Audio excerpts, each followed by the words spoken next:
Welcome back to Crown 4 News at 4. The big story we are following today, immigration raids and protests in Southern California over the weekend as President Trump sent in the National Guard. Protests also started in San Francisco this weekend, leading to more than 100 arrests. And today, President Trump appearing to endorse the arrest of Governor Newsom, believe it or not, joining us now live in studio to talk about all of these developments in California. These are really very crazy times. Our Lieutenant Governor, Lenny Kounalakis, welcome. Well, thank you for having me. So the idea that the governor should be arrested by the border czar, Trump endorsing this, what's your response? Vicki, it is just such an extraordinary moment.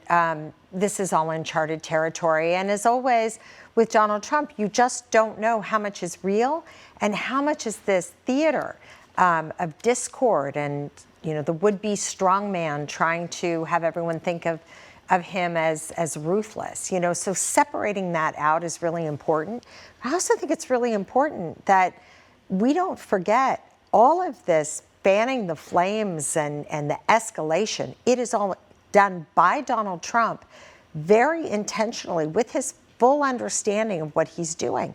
You know, 2 days ago, there were 400 people protesting in 2 different locations in LA, and he announces he's sending in the National Guard. It doesn't make any sense. There is law enforcement on the scene. They have the capability to de-escalate and to ensure that people, you know, if they destroy private property, you know, the cars you see, if they break the law, that they meet consequences. That is what law enforcement does. Sending in the National Guard was a stunt to escalate and to throw fuel on the fire. Well, Well, I was going to say they're here and the Marines are coming. It sounds like so. It seems like I've only seen just the beginning. It's always really difficult to know what he's doing. So he announced, as you note, that he's sending in Marines from 29 Palms, but then they kind of pulled back on that and said, well, it's a mobilization but not a deployment.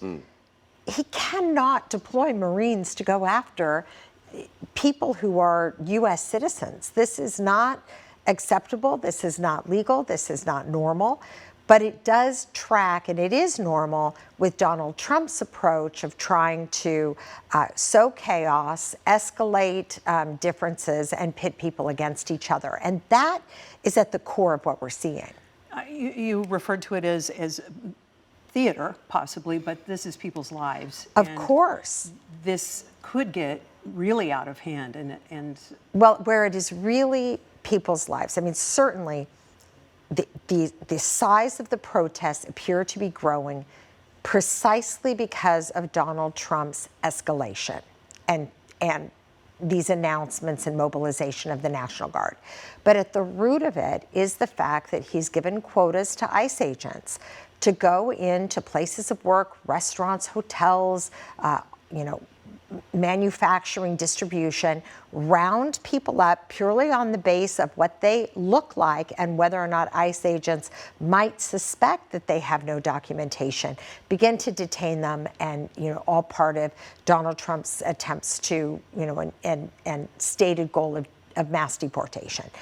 For those people, this is an absolutely terrifying time. And especially in California, where we have an estimated 1.75 million people in our workforce who we believe are probably underdocumented or undocumented. You know, where is this going? What is he intending to do? Mobilize these forces in order to continue to go and strip people away from their places of work, away from their families? No, it is deeply disturbing and very real. But at the root of it is Donald Trump's, you know, seeking to create discord and fear where, frankly, none of this is necessary at all.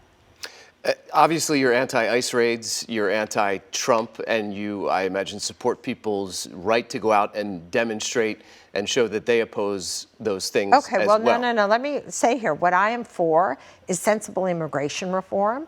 Most Americans, even most Californians, believe that we should have a process that is sensible, that is fair, that is comprehensive.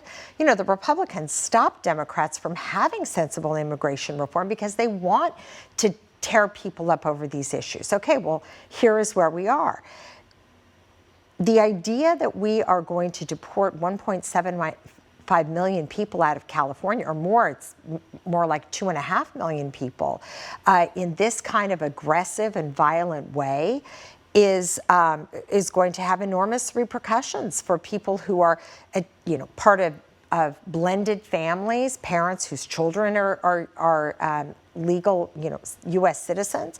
It's also going to have an enormous impact to our economy. We've had many, many years of discord when it comes to immigration. This is not how you come up with sensible public policy to address the reality, which is that millions and millions of people are here in an undocumented way. And I want to say something else. Do I support people's right to protest? It's in our Constitution. Peaceful protest is part of the culture of the United States. It must be done peacefully. It must be done peacefully. And anyone who is out there in a way that is, as we can see these images, not engaged in peaceful protest will meet the consequences. It is not necessary to bring in the National Guard or the Marines in order to hold people accountable. The governor and local and regional law enforcement can handle it. But it appears that California is in the crosshairs of the White House. How can leaders such as yourself, the governor, ratchet down the tension, drop the temperature here? Well, again, none of this should be happening in the first place. So how we attempt to ratchet it down, I mean, it's very difficult when you have a president of the United States with the full power of the United States of America attempting to create this discord. First and foremost, we're telling people, do not give them more of a reason to justify what they're doing. If you want to protest peacefully, it is one thing, but violent protests is absolutely unacceptable and only plays into their hands.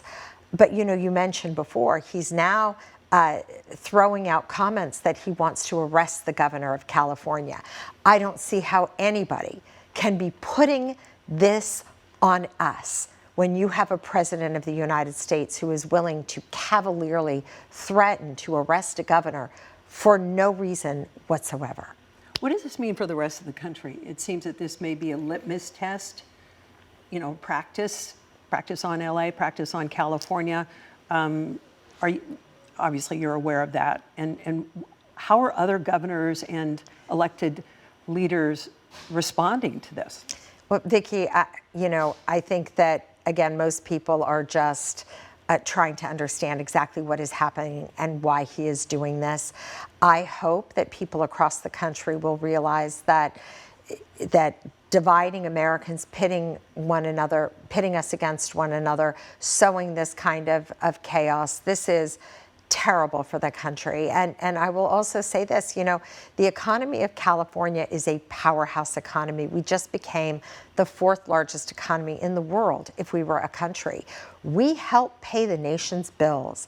The health of the California economy is essential for the country's economic health as well.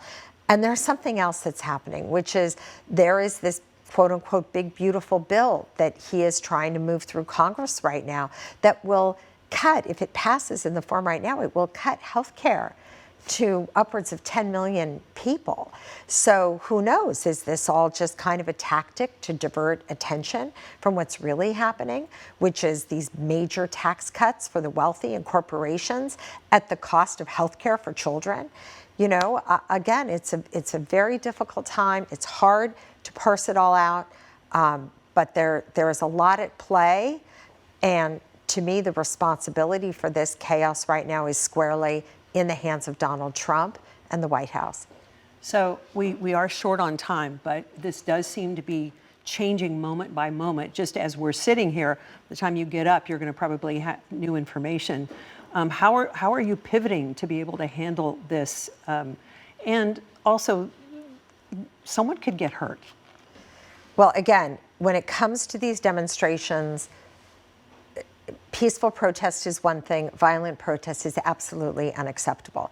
You noted earlier that the state of California is suing the Trump administration.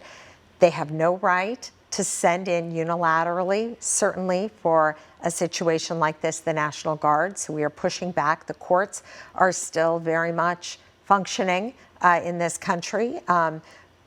But how we are coping with it is really, anything we can do, along the lines of what's allowed within our democracy at a time when Donald Trump seems to be exhibiting the same kind of flexing strong man, sending in people with batons that you see in leaders who want to be seen as autocratic, heavy-handed, types of strongmen leaders.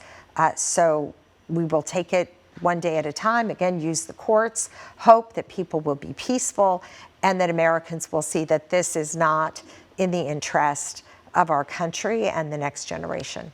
So your message to people, just keep cool heads? Cool heads, but stay informed.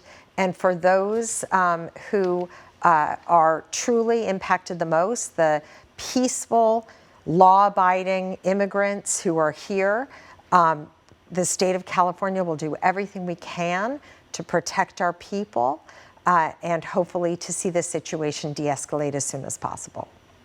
All right, we'll have to leave it there. Lieutenant Governor Eleni Kounalakis, thank you for coming in on a busy day for sure and sharing some time. Thank you for joining us. All right, we have to take a short break. We'll be right back with more news right after this.